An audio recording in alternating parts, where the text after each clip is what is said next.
গড় পাঞ্চেতকোট। হ্যাঁ, এখানটায় এসছি, ভালো লাগলো। মানে এখানে একদিনের পিকনিক করার জন্য ভীষণই খুব সুন্দর পরিবেশ। চারিদিকে বিশাল মাঠ, গাড়ি রাখার জায়গা আছে। তাছাড়াও স্কুলের অনেক বাচ্চাদের নিয়ে এসছে মাস্টাররা। পুরনো একটা ঐতিহাসিক, এখানকার পুরুলিয়ার রাজাদের এটা মন্দির। এখন তার মন্দির খুব সুন্দর, কিন্তু কি বলবো, ধ্বংসাবশেষ, কোনো সংস্কার হয় না। তবে মোটামুটি যতটা পেরেছে সাজিয়ে রেখেছে। সাজিয়ে রাখাটা সেটাও একটা যতটা পেরেছে। তো আর এখানে প্রচুর মানে খাবারের দোকান আছে।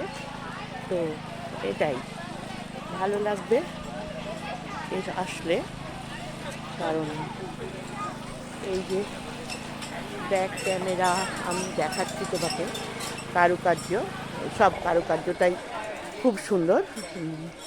তোমরা নিঃসন্দেহে দেখতে পাচ্ছ যে এত সুন্দর কারুকার্য তো ভালো থাকলে সুন্দর, ভালো লাগবে। আর ক্যামেরা মানে পরিবেশ মনোরম। শীতকালে তো বেড়াতে সবাই ভালোবাসে, অনেক পয়সা খরচা করে বেড়ানো সবার পক্ষে সম্ভব হয় না। তো এটা মোটামুটি অল্প পয়সায় দুদিনের ট্যুর, মানে আমরা যেটা করেছি সেরকম ট্যুর হলে অনেকটাই তোমাদের ভালো লাগবে। কারণ ভালো লাগার অনেক জিনিস আছে। আর সবথেকে বড় কথা সৌন্দর্য, প্রাকৃতিক সৌন্দর্য এখানে খুবই সুন্দর।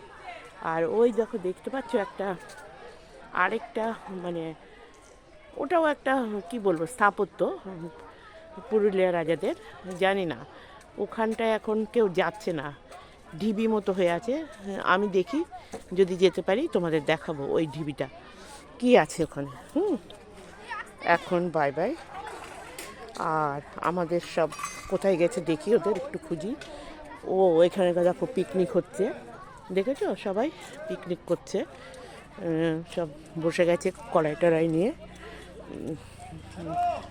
পিকনিক করবে। বাস এসেছে একটা, আসানসোল থেকে এসছে, নিমতাপুর থেকে, কুলটি বরাকর থেকে এসছে।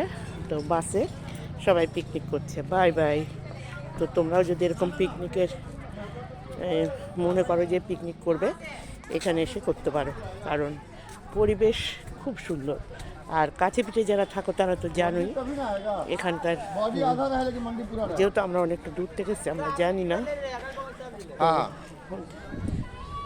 জানি হচ্ছে। আর দেখি আমার হেরা কোথায় গেছে, ওরা সব মনে হয় কেনাকাটা করছে। বাই।